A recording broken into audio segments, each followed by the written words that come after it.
Imam Nawawi yang bukan Al-Bantani. Siapa dia? Nama aslinya Yahya, nama ayahnya Syaraf. Syaraf artinya mulia. Nama datuknya Murri. Yahya bin Syaraf bin Murri. Setelah datuk moyang, unyang, kalau kami unyang. Yahya bin Syaraf bin Murri bin Husain bin Hasan bin Muhammad An-Nawawi.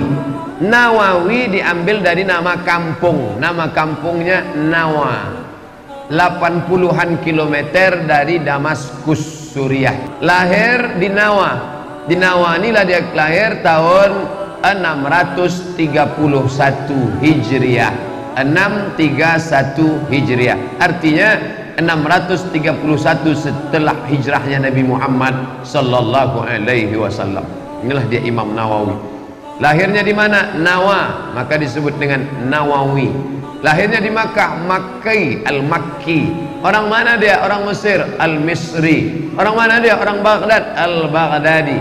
Orang mana dia? Orang Nawa, An-Nawawi. Orang mana dia? Orang Kulim, Al-Kulimi. Orang Kampar, Al-Kampari. Abdul Somad, Al-Panami. Datang ayahnya, dibuatkannya tempat kecil khusus supaya Nawa Yahya tadi, Yahya, Imam Yahya, Yahya Nawawi, supaya menghafal Quran. Sebelum umur 10 tahun anak tadi pun sudah hafal Quran. Imam Nawawi.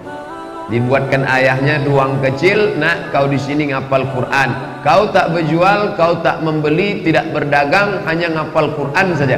Maka sebelum 10 tahun hafal Quranlah Imam An-Nawawi radhiyallahu an, Allah meridhoinya rahimahullah. Sesudah 18 tahun umurnya, ditinggalkannya lah kampung Nawa tadi, kemudian pindahlah dia ke kota bernama Dimashq. Dari Nawa umur 18 tahun belajar ke Damaskus, ibu kota Suriah. Di Damaskus belajar dia kepada imam nomor satunya waktu itu, namanya Imam Abdurrahman Al-Fazari. Begitu. Apa pelajaran yang bisa kita ambil dari kehidupan Imam Nawawi? Bahwa anak-anak kita masukkan ke tempat khusus untuk belajar Quran dulu. Itu pokok pangkalnya. Setelah Quran disettingkan, disetupkan ke dalam otak kepala benaknya, setelah itu biarkan dia merantau jauh, jarak 80 sekian kilometer. Nak, terbanglah kau sejauh mata memandang, tapi nanti saat hari petang kau tahu kemana tempat pulang, disitulah tempat kau bersarang. Pandai juga saya pantun kan? Nanti anak itu pun akan balik ke kampung halaman, merantau ke Damaskus, belajarlah ke sana. Dan selama belajar di sana luar biasa. Apa kata dia? Baqaitu sanataini, sanatun setahun, sanataini 2 tahun. Baqaitu sanataini la ada'u jambi alal ardi. Pernah 2 tahun aku tak pernah melekatkan belakangku ke atas kasur. Dia sendiri bercerita. Kalau bohong masuk neraka Imam Nawawi. Baqaitu sanataini, pernah 2 tahun. La ada'u jambi alal ardi, tak pernah kulekatkan belakang nih ke atas lantai kasur tempat tidur. Jadi bagaimana? Itu yang dicontohkan oleh Syekh Ali Jum'ah. Ini dawat tinta zaman dulu, pena kan waktu itu main cocah, main colek. Pakai bulu ayam. Ini asal mengantuk dia. Idza ghalabanin naumu, naum tidur, kalau aku diserang kantuk, astanidu ala kutubi lahzatan, maka ku sandarkan keningku ke buku sesaat. Saking beratnya sudah tak telap lagi, maka ku sandarkan kepalaku ke buku sesaat. Selama 2 tahun. Imam Nawawi 2 tahun tak pernah menempelkan pundak ke tempat tidur, asyik duduk nulis.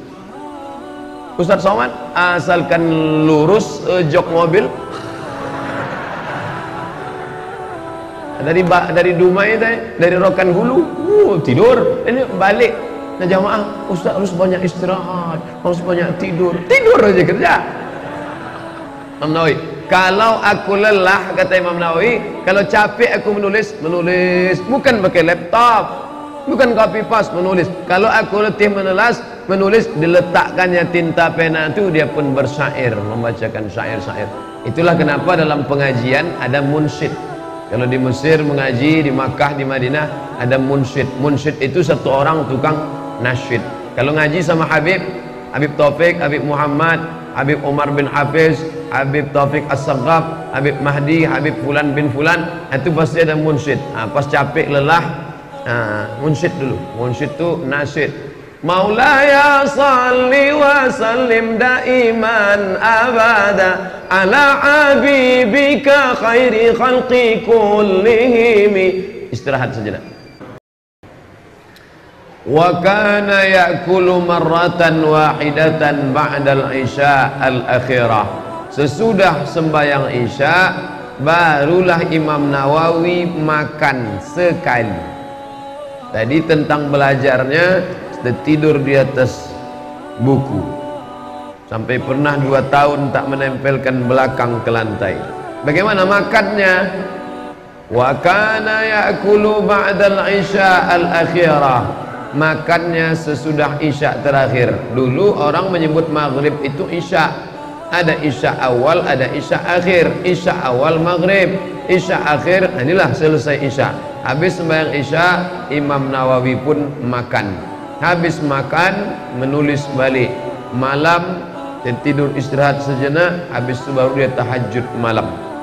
Sahurnya baru dia minum banyak. Minum tadi isya tak terlalu banyak. Ternyata apa yang membuat dia kuat belajar itu makan sikit, tidur sikit. Kebalikan kita, sikit-sikit makan, sikit-sikit tidur. Lalu kemudian Imam Nawawi berkata, apa kata Imam Nawawi? Inna talabal ilmi min afdalil qurabi. Sesungguhnya menuntut ilmu adalah ibadah yang paling afdal. Ini bukan hadis Nabi, yaitu Imam Nawawi. Kenapa begitu? Setelah 18 tahun umur dia, ditinggalkannya Nawa menuju Damaskus, mulazamah belajar kepada Syekh Abdurrahman Al-Fazari. Habis itu datang ke Syekh ini, ke Syekh ini, ke Syekh ini, ke Syekh ini. Lalu dia pun sampai sanadnya ke Nabi SAW. Ini Ustadz Muhyiddin namanya. Tadi kata Ustadz Somad namanya Yahya bin Syaraf bin Yahya. Nama ayahnya Syaraf, naik sampai ke atas. Lalu di sini kenapa disebut Muhyiddin? Gelarnya Muhyi artinya menghidupkan, din agama. Muhyiddin orang yang menghidupkan agama. Waktu itu agama sudah kacau balau, dipukul oleh Tatar. Dia lebih belakangan dari Imam Al-Ghazali. Imam Al-Ghazali tahun 505, sedangkan beliau meninggal 676. Beberapa abad, 1 abad setengah setelah Imam Al-Ghazali. Lalu kemudian Imam Nawawi membangkitkan balik ilmu-ilmu agama, maka dia digelar dengan Muhyiddin, orang yang menghidupkan ilmu agama. Muhyiddin, orang yang menghidupkan agama. Lalu kemudian beliau pada akhir usianya diangkat menjadi pimpinan Darul Hadis. Tempat saya kuliah di Maroko sama namanya, Darul Hadis. Karena yang mendirikannya Raja Hasan, maka disebut Darul Hadis Al-Hasaniyah. Tapi tempat beliau belajar namanya Darul Hadis Al-Ashrafiyah. Ashraf mulia, Darul Hadis Al-Ashrafiyah. Beliau di sana belajar. Lalu kemudian bergelar. Siapa gelarnya? Al-Muhaddis, ahli hadis. Al-Faqih, ahli fiqih, bermazhab Syafi'i. Dikumpulkannya kitab-kitab sejak zaman Imam Syafi'i. Imam Syafi'i meninggal tahun 204. Imam Syafi'i punya murid Imam Al-Rabi Al-Muradi, Imam Al-Buwaiti, Imam Al-Muzani. Lalu kemudian turun sampai ke bawah, mazhab Syafi'i berkembang. Datanglah Imam Nawawi menyusun ulang. Maka Imam Syafi'i, Imam Nawawi bergelar 3: Munaqqih, Muhazzib, Munaqqih, Muhazzib, Murattib. yang menyusun ulang mazhab Syafi'i. Makanya ada istilah syaikhan, dua orang syekh ulama besar, salah satunya adalah Imam An-Nawawi. Dan setelah dihitung-hitung kitab Imam Nawawi, Masya Allah, Sahih Muslim hampir 7.000 hadis, lebih kurang lebih. Kalau tidak pengulangan 4.000 hadis, kalau diulang-ulang lebih 7.000 hadis Sahih Muslim. Dari mana kita bisa paham Sahih Muslim? Datang Imam Nawawi menulis syarah Sahih Muslim. Nama kitabnya Al-Minhaj, Syarah Sahih Muslim Ibn Al-Hajjaj. Kitab mazhab Syafi'i disusunnya Raudatul Talibin, Imam Nawawi punya. Imam Nawawi menulis zikir, zikir pagi, zikir petang, zikir malam, zikir mauna ini, zikir ini, zikir ini, zikir disusunnya Al-Azkar. Dalam ilmu hadis disusunnya pula hadis sahih, hadis hasan, hadis dhaif, hadis maudhu, hadis mu'allaq, hadis mursal, hadis munqati', hadis mu'dal. Maka disusunnya ilmu hadis. Nama kitabnya At-Taqrib, yang disyarah oleh Imam Suyuti, namanya Tadribur Rawi Syarah Taqrib An-Nawawi.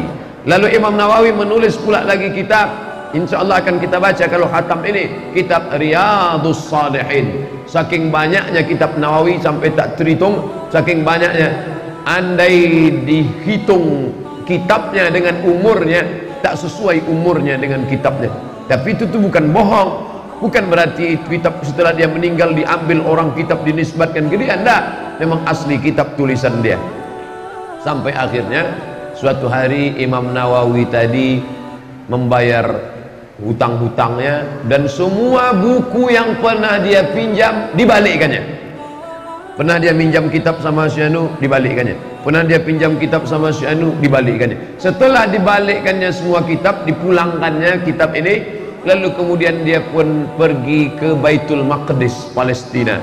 Pergi ke Baitul Maqdis berkunjung, pulang singgah di Nawa, kampung halamannya, sakit, meninggal dunia dan dimakamkan. Kalau orang yang cermat seolah-olah macam tahu dia mau meninggal, bayarnya utangnya, dibalikkannya buku-buku yang pernah dia pinjam, pergi dia ke Baitul Maqdis, Masjidil Haram sudah, Masjid Nabawi sudah, ada satu yang belum mengamalkan hadis Nabi, la tusaddur ri'al illa ila salasati masajid.